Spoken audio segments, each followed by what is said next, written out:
Britain did not vote for hard Brexit in the EU referendum and will have to compromise in exit talks, former Chancellor George Osborne has warned. He said Leave campaigners were naive for thinking the UK could secure everything it wanted in negotiations. In a speech in Chicago, he also warned against the dangerous purity of splendid isolation over cooperation. He campaigned for the Remain side and was criticised for warning of a £30 black hole if the UK voted to leave.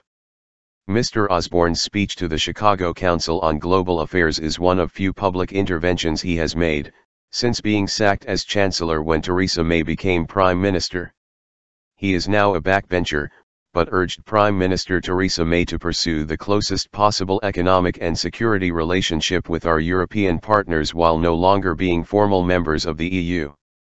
Formal negotiations over the UK's withdrawal from the European Union cannot begin until the UK triggers Article 50 of the Lisbon Treaty, which Mrs. May has said will not be before the end of the year.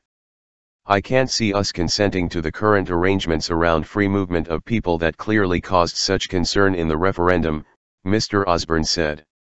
Equally, I find some of the take-or-leave-it bravado we hear from those who assume Europe has no option but to give us everything we want more than a little naive. We need to be realistic that this is a two-way relationship, that Britain cannot expect to maintain all the benefits that came from EU membership without incurring any of the costs or the obligations. There will have to be compromise. Extreme government. He warned against the false logic of exiting all forms of European cooperation and against valuing the dangerous purity of splendid isolation over the practical necessity of cooperation in the real world. Brexit won a majority. Hard Brexit did not, he said. The mainstream majority in our country do not want to be governed from the extremes. He said the government could not ignore the referendum result but said the EU would not be in a position for serious negotiations until autumn 2017 because of French and German elections. In London on Friday, Martin Schulz, the President of the European Parliament, concluded a two-day visit including talks with Prime Minister Theresa May. He said the vote for Brexit was a lose-lose result for the UK and the EU. A G7 country, the second economy of the European single market, a permanent veto of the Security Council leaving the European Union is a disaster for us and for the United Kingdom, he said.